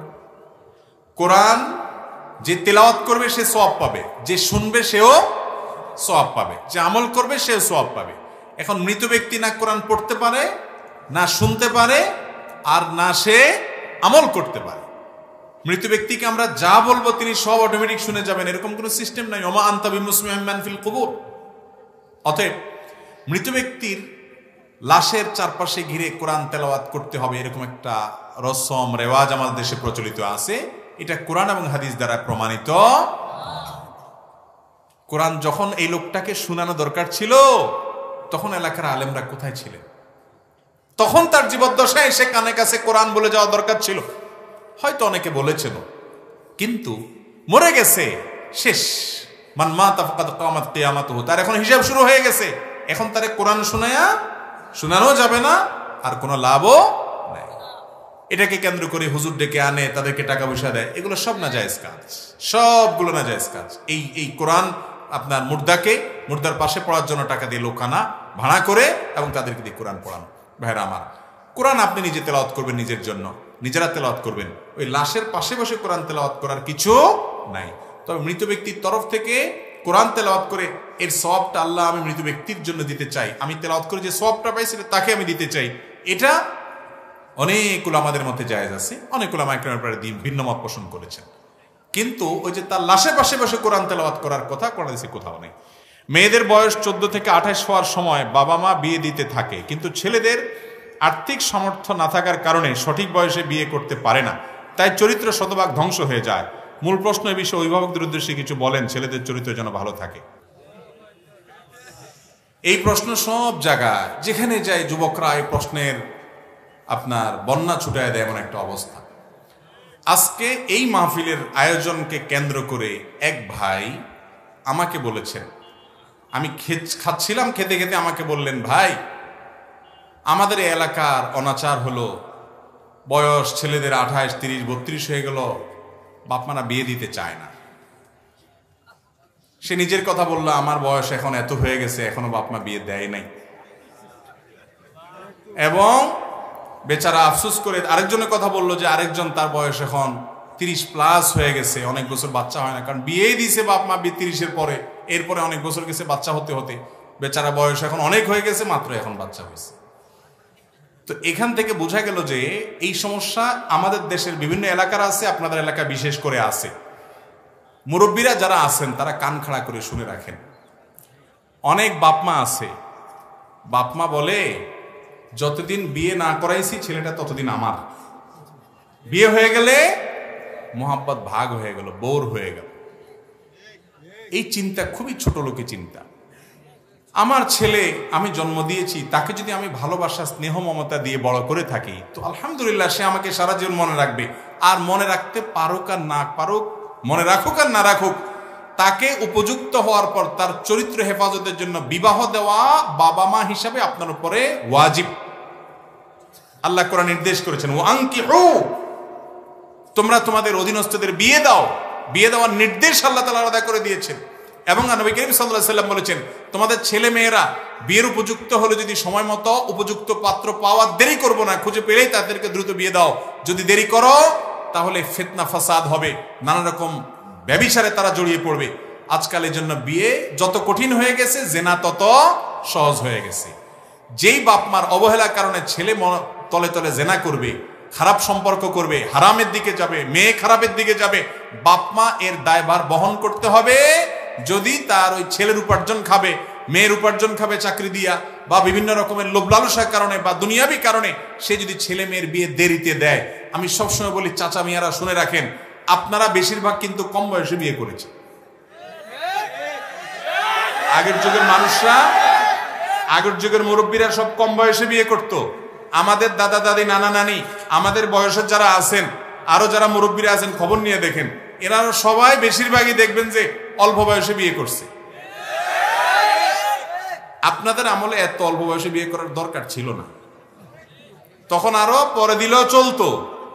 এখন যে ফিতনার সয়লাব, চাচা আপনি জানেন না যে ফিতনার মধ্যে আপনার ছেলে হাবুডুবু খাচ্ছে, যে ফিতনার মধ্যে আপনার মেয়ে হাবুডুবু খাচ্ছে, এদেরকে বাঁচানোর জন্য বিয়ের কোনো বিকল্প নাই। অতএব তাদেরকে বিয়ে দিতে আগ্রহী হন, অগ্রসর হন। বিয়ে দিলে লাভ হবে, লস হবে না ইনশাআল্লাহ। লেট ম্যারেজ বা দেরিতে বিয়ে, এটা বহুবিধ ক্ষতির কারণ। বাচ্চা হতে অসুবিধা হয়, তারপরে যে আপনার বাচ্চা মানুষ করতে অসুবিধা হয়। আমি তো প্রায় সময় বলি, ভাই উপযুক্ত বয়স হয়েছেন, যুবকরাও ঠিক ঠিক না বলে কামাই রোজগার শুরু করেন। শুধু কেবল ঠিক ঠিক বলবেন আর পয়সা কামায় ধান্দা নাই, শুধু বলবেন হুজুর ফতোয়া দেন আর বাপে বিয়ে করে দেখ, আমিও বোঝা আর বউটা এনে বোঝা করি বাপের, সেটাও তো চলবে না, এক হাতে তালি বাজবে না। তো আপনারা উপার্জন করার চেষ্টা করেন, আর মুরব্বীরা আপনাদের সাথে সবটুকু দিয়ে ভর্তুকি দিয়ে হলেও ছেলের বিয়ে করান। দেরি করিয়েন না বাবারা, সিরিয়াস কথা। জেনার গুনাহ ভয়াবহ গুনাহ, আপনি জানেনও না আপনার ছেলে কত দিকে জড়িয়ে যাচ্ছে, কত গুনাহে জড়িয়ে যাচ্ছে। আল্লাহ আমাদের মুরব্বীদের বোঝার তৌফিক দান করুন। এই এলাকাতে বিশেষ করে এই রোগ বিশেষভাবে আছে, সেজন্য আরো গুরুত্ব দিয়ে বললাম, বাবারা এটা খেয়াল করবেন, ছেলে মেয়েকে বুড়া করে বিয়ে দিবেন না। আপনি যে চিন্তা করে দিচ্ছেন যে ঠিক আছে ও ছেলে মেয়েকে দেখুক, ভাই বোনকে দেখুক, সংসার দেখুক, সব দেখুক, তারপরে বিয়ে করাবো, বেচারারে পচার পরে তারপরে বিয়ে করাবেন, এই চিন্তা কেন করছেন? ভালো করে শুনে রাখেন, ছেলে যদি মানুষের মতো মানুষ হয়, ওকে সময় মতো বিয়ে করাইলেও বিয়ের পরেও সে ভাই বোন দিকে খেয়াল রাখবে। আর যদি অমানুষ হয় তাহলে সে কখনোই খেয়াল রাখবে। আর মানুষ মানুষের পালন কর্তা না, মানুষের পালন কর্তা কে? অতএব ও আপনাকে খাওয়াইলে খাবেন, না খাওয়াইলে খাবেন না এমন না, আপনার রব আপনাকে পালবে। রবের প্রতি বিশ্বাস রাখবেন ইনশাআল্লাহ। আমি একজন স্টুডেন্ট, 2-3টা টিউশনি করে, টিউশনি নেওয়ার সময় বলা থাকে আমি সপ্তাহে 6 দিন পড়াবো, কিন্তু অনেক সময় ইচ্ছাকৃতভাবে 6 দিন পড়াই না, আমার টাকাটা হালাল কিনা। 6 দিন পড়াবেন বলে 5 দিন 4 দিন বলে ফাঁকি ঝুঁকি দেন, টাকা হালাল হবে কিনা? এই টাকা হালাল হতে হলে যার বাড়িতে আপনি যার বাচ্চা পড়ান সেই ভদ্রলোকের সাথে আপনার বোঝাপড়া ক্লিয়ার করতে হবে। যদি মাঝে মধ্যে 1-2 দিন হঠাৎ কালে বদ্রে হয়, সেও এটা জানে, আপনাকে কিছু বলে না, মৌন সম্মতি দেয় বা তার পারমিশন নেন, সে আপনাকে কিছু বলে না, তাহলে ওই বেতন আপনি নিতে পারেন। কিন্তু আপনি 6 দিনের কথা বলে 4 দিন ফাঁকি ঝুঁকি দেন, আবার দেখা গেল যে তাকে বলেন না, টেরও পাইতে দেন না, কলা কৌশল করে বিভিন্নভাবে এরকম করেন, তাহলে ওই দিনগুলোর উপার্জন আপনার জন্য হালাল হবে। খুব ভয়াবহ একটা ব্যাপার বান্দার হক, যে আমি আরেকজনের টাকা নিচ্ছি। ফাবিমা তাখুযু মালা আখিকা, নবীজি বলেছেন, তুমি কারোর কাছ থেকে টাকা নিচ্ছ, পারিশ্রমিক নিচ্ছ, এই প্রতিটা টাকার বিনিময়ে তুমি কি দিচ্ছ হিসাব করো। কাজ করা ছাড়া পারিশ্রমিক নিরা। আজকাল দুনিয়াতে যত চাকরি আছে, বেশিরভাগ চাকরিতে দেখবেন যে চাকরি যদি 8 ঘন্টার ডিউটি হয়, মিনিমাম 30 মিনিট ফেসবুকে যায়, ইউটিউবে যায়। তো এই 30 মিনিটের চাকরির টাকা কিভাবে হালাল হবে? যদি বলেন যে না আমার মালিক জানে, বস জানে, কোনো অসুবিধা নাই, তারা জেনেও আমাকে কিছু বলে না, তার মানে তারা মানসিকভাবে সন্তুষ্টি আছে, এতটুকু তারা এলাও করে, তাহলে তো জায়েজ। কিন্তু আপনার বস আসলে সাথে সাথে টপ করে মোবাইলটা ধুয়ে দিচ্ছেন, বস না হলে আপনি সিরিয়াস হয়ে যাচ্ছেন, তাহলে ওই টাইমটার যে উপার্জন সেটা কিন্তু হালাল হবে। এমনকি বসে বসে যদি হুজুরের ওয়াজও শোনেন কাজ ফাঁকি দিয়া, তাও হালাল হবে। অনেকে আছে কোরআন তেলাওয়াত করে, বলে রমজান মাস, আমলের মাস, ডিউটির সময় সরকারি চাকরি করে, কি করে? কোরআন তেলাওয়াত করে। জি না, কোরআন তেলাওয়াত অন্য সময় করবেন, ডিউটির সময় আপনার বেতন হালাল হতে হলে এই পুরো টাইমটা তাকে দিবেন। হ্যাঁ, রিফ্রেশমেন্টের জন্য একটু আধটু আপনি উঠলেন, বসলেন, সামান্য 2-4 সেকেন্ড 2-4 মিনিট এদিক সেদিক গেল, এটা তো সব প্রতিষ্ঠান থেকে এই মনোসম্মতি থাকে, অসুবিধা নেই। কিন্তু আধা ঘন্টা 1 ঘন্টা ধরে মোবাইলে টিপলেন, বইয়ের সাথে আলাপ লাগাই দিলেন, এদিকে ডিউটি চলতেছে, টাকার মিটার ঘুরতেছে, জায়েজ হবে না। ভাইরা আমার, এই বিষয়গুলো এত সূক্ষ্ম। আমরা যারা 5 ওয়াক্ত নামাজ পড়ি, আলহামদুলিল্লাহ আল্লাহকে ভয় করি, আমাদেরও নিজেদের অজান্তে আমার উপার্জন এরকম অনেক হারাম ঢুকে যাচ্ছে। আমরা তাদের সন্তান, আমি আলোচনাতে সে কথা বলছিলাম, মুসলমানের সন্তান, পূর্বসূরীদের ইতিহাস জানেন। শেখুল হাদিস জাকারিয়া রহমতুল্লাহি আলাইহি আবৃত্তি বা আত্মজীবনীতে লিখেছেন যে তাদের মাদ্রাসাতে ভারতে তার বাবা, তিনি, তার চাচা তাদের তাকওয়ার দৃষ্টান্ত দিতে গিয়ে বলেছেন যে টেবিলে 2টা কলম থাকতো, কখনো ব্যক্তিগত কোনো কিছু লিখতে হলো ব্যক্তিগত কলম দিয়ে লিখতেন, আর অফিসের কাজ, মাদ্রাসার কাজ করলে মাদ্রাসার কলম দিয়ে লিখতেন। কখনো নিজস্ব কোনো কাজে কোনো টাইম ব্যয় করলে এটা হিসাব রাখতেন, মাস শেষে বেতন থেকে সেটা কাটায় নিতেন অ্যাকাউন্টেন্টকে বলে যে আমার বেতন থেকে এটা বাদ দিয়ে রাখেন, কারণ আমি এটা নিজের কাজে ব্যয় করেছিলাম। আনুমানিক একটা ফিগার বাদ দিতেন, বেশি আগের কথা না। টুমচর মাদ্রাসা, লক্ষ্মীপুরের বাংলাদেশের ঐতিহ্যবাহী মাদ্রাসার একটা মাদ্রাসা টুমচর মাদ্রাসার এই সদ্য সাবেক হওয়া প্রিন্সিপাল মাওলানা হারুন আল মাদানী হাফিজাহুল্লাহ, অনেক আলেমের উস্তাজ, উনি কিছুদিন আগে রিটায়ারমেন্টে গেলেন। উনি রিটায়ারমেন্টে যাওয়ার সময় কত লক্ষ টাকা যেন, ফিগারটা আমার মনে নেই, তিনি এই টাকাটা কোষাগারে জমা দিয়ে দিছেন, নেন নাই। বলেন যে আমি এই দীর্ঘ সময় যে মাদ্রাসায় চাকরি করছি, কত সময় হয়তো ডিউটির সময় বাসায় গেছি বা ব্যক্তিগত কাজ করছি, হিসাব রাখা সম্ভব হয় নাই, তো আনুমানিক এই টাকাটা আমি গ্রহণ করলাম না, আমি ডিউটি ছাড়া যদি নেওয়া হয়ে থাকে কোনো সময়, সেটার বিনিময়ে এই টাকাটা আমি ফেরত দিয়ে দিলাম। এই দৃষ্টান্ত এখনো এদেশে আলহামদুলিল্লাহ আছে। এর নাম ইসলাম, এর নাম আল্লাহর গোলামি, এর নাম দাসত্ব। অতএব এভাবে হিসাব করে চলবো তো ইনশাআল্লাহ। টিউশনি করেন না, যে কাজই করেন, আপনার দ্বারা কারোর হক যেন নষ্ট না হয়। ভাই, একটি পয়সা কারোর আমার পকেটে আমি ঢুকতে দেব না অন্যায় ভাবে ইনশাআল্লাহ। যুবকরা যদি জেগে যায়, এদেশে আর কোনো দুর্নীতি, অনিয়ম আর ঠিক থাকবে। এরপরে প্রশ্ন হলো, ঢিলা কুলুপ ছাড়া পানি দিয়ে সম্পূর্ণ পবিত্রতা অর্জন করা সম্ভব কিনা? পেশাবের পরে যদি কেউ ভালো করে পানি দিয়ে পবিত্রতা অর্জন করে এবং তার পেশাবের ধারা বন্ধ হয়ে যায়, পবিত্রতা হতে পারে। ঢিলা কুলুপ ব্যবহার করা ছাড়া পানি দিলে আর পবিত্রতা হবে না, অপূর্ণাঙ্গ থেকে যাবে এমন কোনো কথা নেই। তবে নবী করিম সাল্লাল্লাহু আলাইহি সাল্লাম পেশাবের পর পানি এবং কুলুক দুইটাই ব্যবহার করেছেন, এরকম বিভিন্ন বর্ণনা দ্বারা এটি প্রমাণিত এবং সুন্নাহ। আমার ছেলে নেশাখোর, মা বাবার কথা শুনে না, আমি কি করতে পারি এবং ওর জন্য কিছু নসিহত করবেন দয়া করে। ছেলে নেশাখোর, সে বাবা মার কথা শুনে না, এখন এই টাইমে কি করবেন? আপনি একটা তাবিজ নিয়ে নিয়েন কোনো হুজুরের কাছ থেকে, তাইলেই একেবারে রাতারাতি পরিবর্তন হয়ে যাবে। কি বলেন? এই কথাটা দুঃখ করে বললাম যে অনেক বাবা মা আছে, ছেলে মেয়ে তাদের যখন পরিণত বয়স হয় তখন যা করা দরকার তা করে না, যখন সর্বনাশ হয়ে যায় এবারে এসে কান্দে, হুজুর পানি পড়া দেন। এখন কি আর পানি পড়ার কাজ? এখন তো মুগুর পড়া লাগবে। এখন হুজুরের কাছ থেকে কি পড়া নিতে হবে? সময় মতো সাবধান হবেন। বাচ্চাদেরকে ছোটবেলা থেকে আল্লাহর সাথে পরিচয় করাবেন। কোন ছেলে মেয়ের সাথে উঠা বসা করে খেয়াল করবেন, আজে বাজে পোলাপানের সাথে চলে কিনা, তাহলে খারাপ হয়ে যাবে। এরপরে বাজে পথে চলে যাওয়ার পরে তাদেরকে সুপথে আনা বড় কঠিন। এই জন্য তাদেরকে দিনদার মানুষ হিসেবে গড়ে তোলার জন্য নিজেরাও ভালো হবেন, ভালো পরিবেশ দিবেন। আর যদি পরে এরকম বকে যায়, আপনার সব হারায় ফেলছেন তা না, আল্লাহ তাআলা সবকিছু করতে সক্ষম। আল্লাহর কাছে দোয়া করবেন, চোখের পানি ফেলে বাবা হিসাবে, বাবার দোয়া, মায়ের দোয়া সন্তানের জন্য কবুল হয়। আল্লাহ আমার ছেলেটাকে মানুষ করেন, হেদায়েত করেন। এছাড়া বাকি যা করণীয় আছে সেগুলো করবেন, ইনশাআল্লাহ। আশা করা যায় আল্লাহ তাকে হেদায়েত দিবেন। মাহফিলে ওয়াজের ভিডিও করে, এটি একটি ভালো কাজ, কিন্তু দুঃখের বিষয় আজকের মাহফিলে একজন ইউটিউবার মাগরিব এশার নামাজও পড়ে নাই। ইসলাম প্রচার করে নামাজ না পড়লে কিয়ামতে মাপ পাবে কিনা? আহমদুল্লাহ ভাই, আশা করছি আপনি সঠিক উত্তর দিবেন। এই ইউটিউবার ভাইদের মধ্যে কুকাম করেন না লোক আছে? আমার পরিচিত যারা আছে, যারা বিভিন্ন চ্যানেলের ভাইরা আছে, এরা তো আলহামদুলিল্লাহ নামাজি। এই যে ভাই মাশাআল্লাহ, কালকেও সিলেটে দেখছি, আগের দিন টাঙ্গাইল দেখছি, তো নামাজি মানুষ মাশাআল্লাহ। এরকম বেনামাজিও আজ রেকর্ড করতে আসে। আস্তাগফিরুল্লাহ।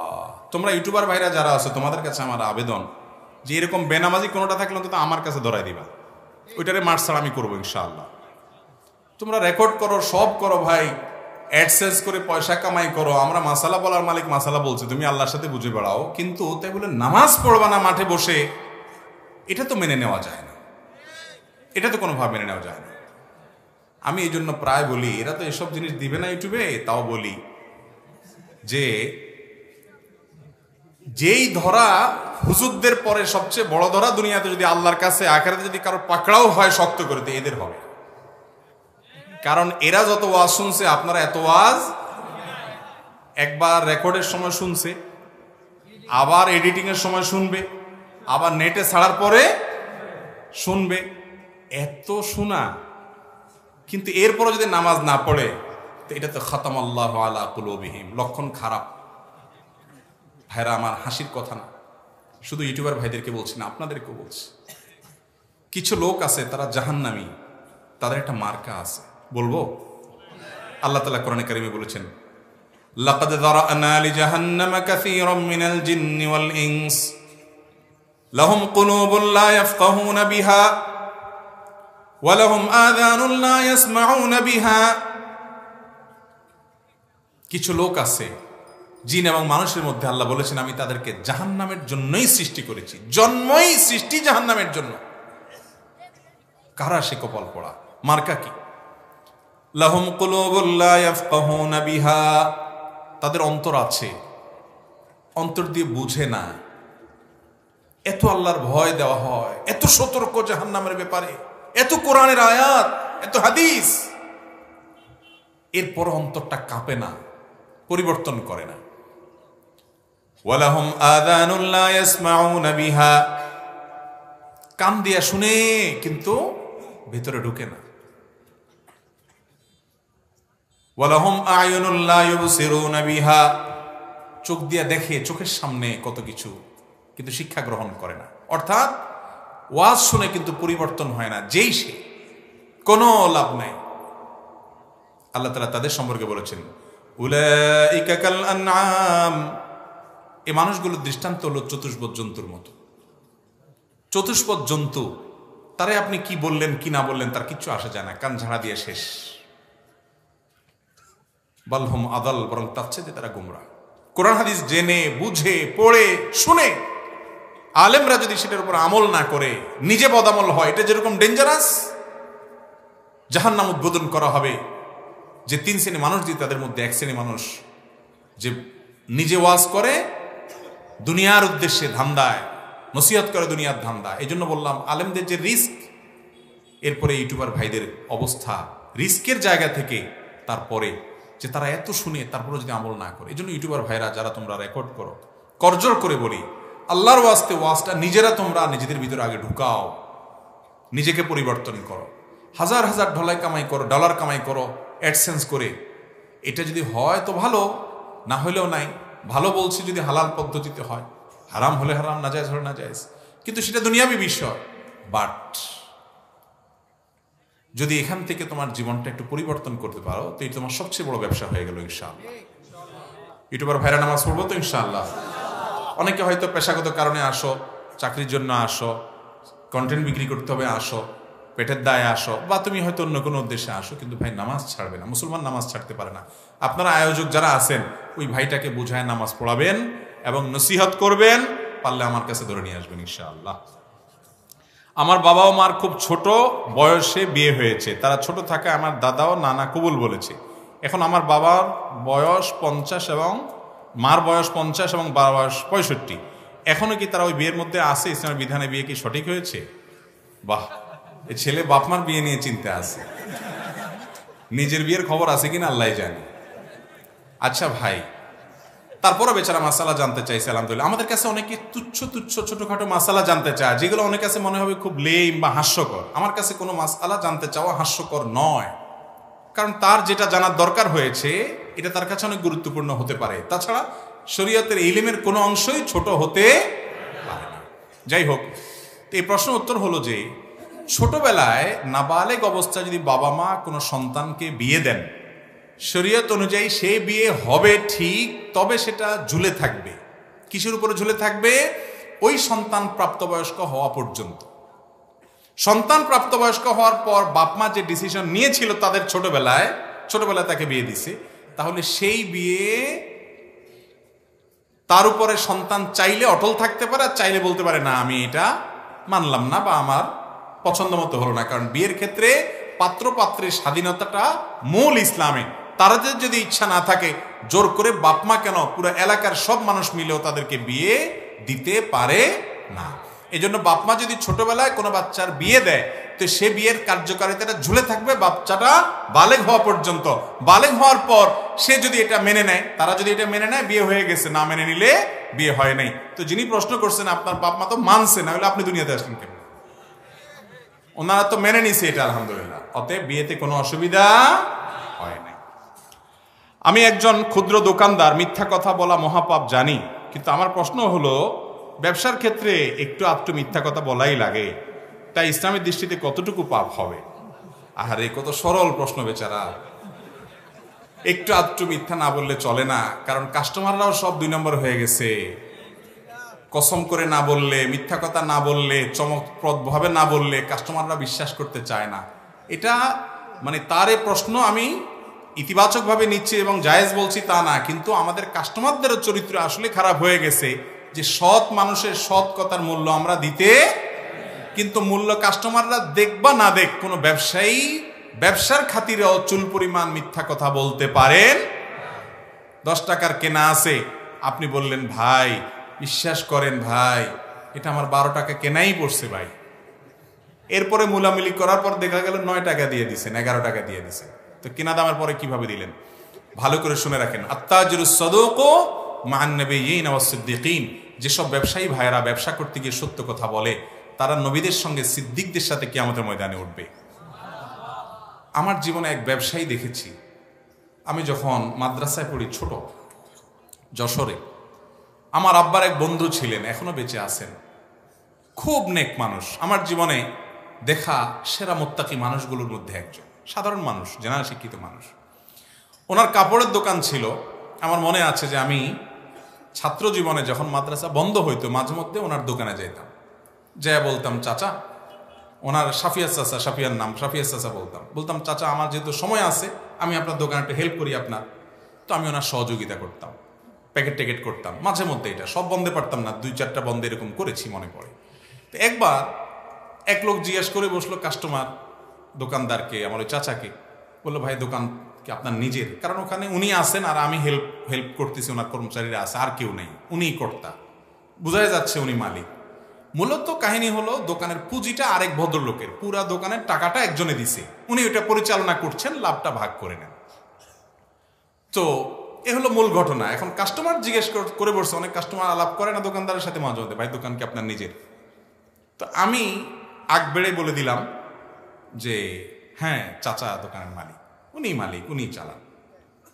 তো উনি সাথে সাথে আমাকে থামাই দিয়ে ওই লোকের সামনে বললো, না ভাই ও ভুল বলছে, এটা আসলে পুঁজি আমার আরেক পরিচিত এক ভাই ওনার, আমি পরিচালনা করি আর কি, লাভটা আমরা ভাগ করে নেই, মূলত দোকান পুরোটাই ওনার, মালিকানা ওনার।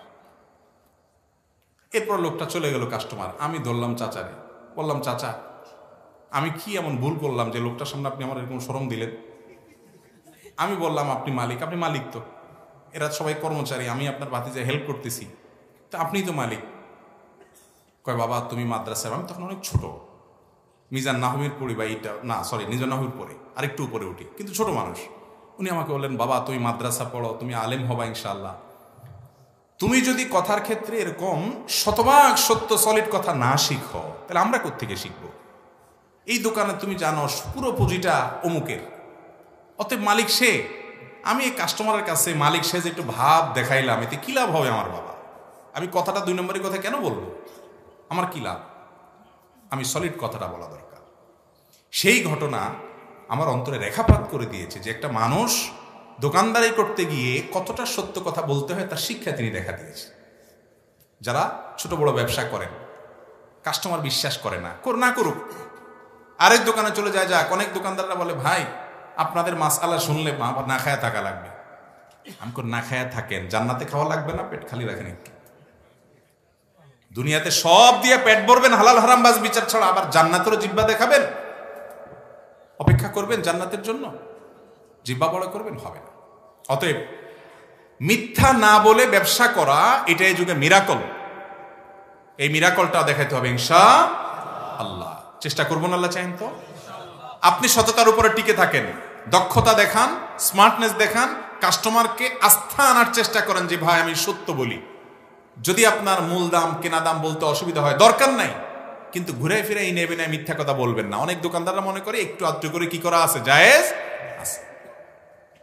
আপনার প্রায় সময় দেখা যায় টেলিভিশনের পর্দায় বিভিন্ন দোকানদার ধরা পড়ছে, কি হয়েছে, এই ভেজাল করছে, ওই ভেজাল করছে, মশার ডাল দেশিটার সাথে ইন্ডিয়ানটা অন্যটা মিলাইয়া একসাথে দেশিগুলো বিক্রি করতেছেন, অথচ লম্বা বিশাল দাড়ি, মাথায় টুপি, নামাজের সময় ঝাঁপ দিয়ে উনি মসজিদেও যায়, মাশাআল্লাহ। আছে না নাই? হারাম হারাম হারাম, এই হারামে আরাম হবে না। আল্লাহ আমাদেরকে বোঝার তৌফিক দান করুন। আর কয়েকটা প্রশ্ন আছে, শেষ করি, রাত হয়েছে অনেক। আরেকজনের ওয়াইফাই চুরি করে বা হ্যাক করে ওয়াজ ডাউনলোড করে শুনলে সব হবে কিনা? এই প্রশ্ন কি দুষ্টামি করে কেউ দিছে নাকি আল্লাহ জানে, নাকি সত্যি জানার জন্য দিছে?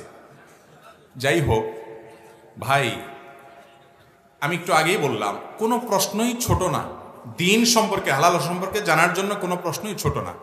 এই প্রশ্নটাও গুরুত্বপূর্ণ, কোনো প্রশ্নই অগুরুত্বপূর্ণ না। শুনেন, কারোর ওয়াইফাই এটা যদি আপনি হ্যাক করেন বা চুরি করে সেটা যে কোনোভাবে আপনি ইউজ করেন, ওই বেচারার যে স্পিড আছে সেই স্পিডের মধ্যে ঘাটতি হবে কি হবে না, কমতি হবে কি হবে না? তাহলে তার ক্ষতি হলো না? জিনিসটা তার, এটার বিলটা সে দিচ্ছে, আপনি আলগা খাইতেছেন যে সেখানে, আপনি আলগা খাইতে যাইয়া তার স্পিড কমায়া তার ক্ষতি করতেছেন, চুরি করতেছেন। এটাও চুরি, এটাও না যায়, এটাও গুনাহ। এটা করতে পারেন না আপনি। আপনি হয় তার পারমিশন নেবেন। হ্যাঁ, কিছু কিছু ওয়াইফাই আছে ওপেন, এয়ারপোর্টের বিভিন্ন জায়গার পাবলিক প্লেসের অনেক ওয়াইফাই আছে, বা অনেকে ব্যক্তিগত ওয়াইফাই ওপেন রাখছে যে কারোর যদি লাগে লাগাবে, তার অসুবিধা নেই, ভিন্ন কথা। কিন্তু সে একটা পাসওয়ার্ড দিছে, তার মানে সেটা সবাইকে দিতে চায় না। আপনি এটা হ্যাক করলেন, করে আপনি ব্যবহার করলেন, প্রশ্ন আপনি লিখলেন, আবার যে ওয়াজ শুনছে, যদি বাদরামো করে প্রশ্ন দিয়েও থাকেন, তারপরও বলবো যে যদি এটা দিয়ে আপনি ওয়াজও শুনেন তারপরও আপনার এই গুনাহ ঠিকই হবে। ওয়াজ শুনছে দেখে কাটাকাটি হবে না। একজনে গরু চুরি করে নিয়ে আসছে, আইসা কোরবানি দিয়ে দিছে, বলে যে চুরি করা গুনাহ আর কোরবানি করা সওয়াব। অতএব একটা একটা কাটাকাটি গুস্ত খাওয়া পাও। তো এইরকম কোন মাসালা বাইর করলে মুগুরের মায়ের একটাও নিচে পড়বে না, খবরদার। গার্লফ্রেন্ডের দেওয়া পাঞ্জাবি শার্ট পারফিউম ইত্যাদি, আস্তাগফিরুল্লাহ, এই প্রশ্নগুলো শেষে কে ঢুকে দিলেন?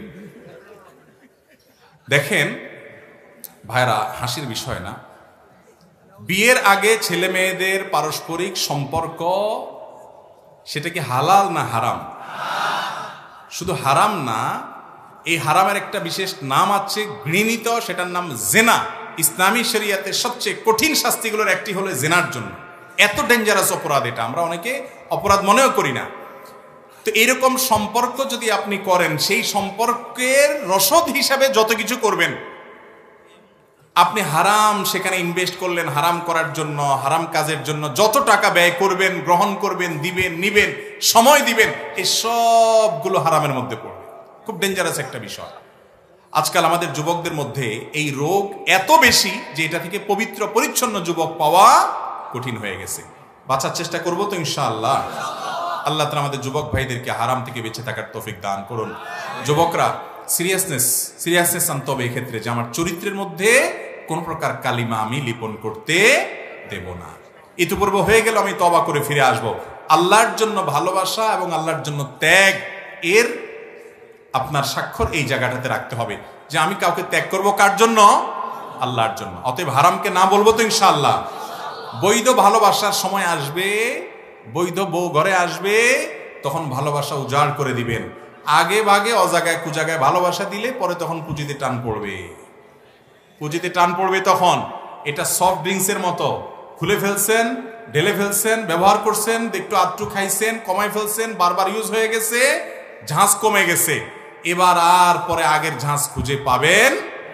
অতএব যদি নিজের সময় মতো বৈধ স্ত্রীর সাথে বৈধ ভালোবাসা থাকুক এটা চান, তাহলে এই আকাম কুকাম করা, ডাইনে বামে মুখ বাড়ানি, হারাম পথে যাওয়া ছেড়ে দেন, সোজা হয়ে যায়। ঠিক বলার লোকের অভাব নাই, কিন্তু এই হারাম সম্পর্ক ছিন্ন করবেন যারা নিয়ত করছেন, হাত তোলেন। অর্ধেক উঠে অর্ধেক নামে, ভয়ে ভয়ে যে বাপ চাচাকে কোন দিক থেকে তাকায়, দরকার নাই হাত তোলার। মনে মনে নিয়ত করেন ইনশাআল্লাহ, ঠিক আছে না? আমাদের এক স্যার আছে যে বলে কোরআনের হরফ পড়লে কোনো নেকি নাই। কোন স্যার আছে যে স্যার বলেন কোরআনের হরফ পড়লে কোনো নেকি নাই? এই স্যারের প্রতি সম্পূর্ণ শ্রদ্ধা রেখে বলছি, তিনি যেটা মনে করছেন সেটি বিভ্রান্তি, ভুল, তিনি সরাসর গলতের মধ্যে আছেন। কারণ কোরআন আল্লাহ তাআলার এমন এক মহাগ্রন্থ, যেটার উচ্চারণ মুখে করলেও সওয়াব হয়, শুনলেও সওয়াব হয়, কোরআনের সাথে কোনোভাবে সম্পৃক্ত হলেও সওয়াব হয়, এবং সওয়াব থেকে খালি নেই। যদি কেউ কোরআন না বুঝে পড়ে তারপরে সে সওয়াব পাবে। কারণ নবীজি সাল্লাল্লাহু আলাইহি ওয়াসাল্লাম বলেছেন, আলিফ লাম মিম, এই তিনটা অক্ষর, এই তিনটা অক্ষরের জন্য 10টি করে নেকি পাওয়া যাবে। তিনি বলছেন আলিফ লাম মিম তিনটা মিলে এক অক্ষর বলছি না, প্রত্যেকটাকে আলাদা আলাদা করে দেখাইছেন তিনি, প্রত্যেকটা কারণে সওয়াব হবে। অথচ আলিফ লাম মিমের অর্থ কি আজও পর্যন্ত চূড়ান্তভাবে উলামায়ে কেরাম, পৃথিবীর সবাই একসাথে ঘোষণা দিতে, তাহলে যেটার অর্থ হুরুফে মুকাত্তাআত, অর্থ আল্লাহু আ'লাম বিমুরাদিহি বিযালিক, আল্লাহ তাআলা ছাড়া যেটার মূল অর্থকে উদ্ধার করতে পারেন না, মুফাসসিরিন কিরাম নানান গবেষণা তারা জানিয়েছেন মাত্র, সেটা পড়লে পর্যন্ত নবীজি বলেছেন সওয়াব হবে। আপনার স্যার যদি বলে যে সওয়াব হবে না, তাহলে আপনার স্যার এক লাইন বেশি বুঝছেন।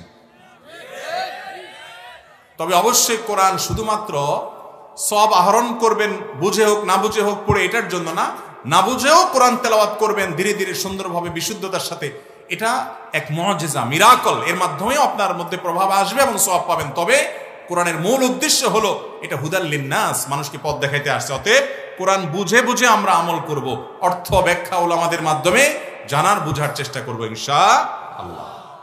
এরপরে প্রশ্ন হলো, আমার একটি প্রশ্ন, যে মানুষকে যে শয়তান ধোঁকা দেয়, মানুষকে তো শয়তান ধোঁকা দেয়, কিন্তু আল্লাহ যখন আদম আলাইহিস সালামকে সিজদা দেওয়ার জন্য ফেরেশতাদেরকে বললেন, তখন ইবলিস সিজদা দেয়নি। তাহলে ইবলিসকে কোন শয়তান ধোঁকা দিয়েছিল? দেখেন, আমি জানি না এসব কি ইচ্ছাকৃত আপনাদের এখানে এসব খোঁচাখুচি প্রশ্ন করছে কিনা। কয়েকটা প্রশ্ন দেখি এরকম, জানার জন্য হতে পারে, আল্লাহু আ'লাম। দেখেন, খারাপ কাজ করে সব শয়তানের দোষে করে তা না, মানুষের নিজের মনও মানুষকে অনেক সময় খারাপ কাজের দিকে, আল্লাহ কোরআনে বলেছেন ইন্নান নাফসা লাআম্মারাতুম বিসসু, মানুষের প্রবৃত্তিও মানুষকে খারাপ কাজের নির্দেশ দেয়। সব সময় শয়তানেই আমার এসব করে, আমার কোনো দোষ নাই, তাহলে তো শয়তান একা জাহান্নামে যাইতো, আপনি যাইতেন না। অতএব ব্যক্তি নিজের দোষেও খারাপের দিকে যায়, প্রবৃত্তিও মানুষ কোনো সময় খারাপ দিকে টানে। অতএব শয়তান না থাকলে, শয়তান আপনার অনুপস্থিত থাকলে সেখানে আর কোনো খারাপ কাজ হবে না এমন কোনো কথা নাই, কারণ মানুষের প্রবৃত্তি অনেক সময় মানুষের খারাপ কাজের দিকে প্ররোচিত করে। ভেতরের শত্রু হলো নিজের প্রবৃত্তি, কুপ্রবৃত্তি, আর বাইরের শত্রু হলো শয়তান। অনেক সময় ভেতরের শত্রুই ধ্বংস করে দেয়, বাইরের শত্রু লাগেও না, অনেক সময় দুইটা যোগ সদস্য মানুষ ধ্বংস হয়।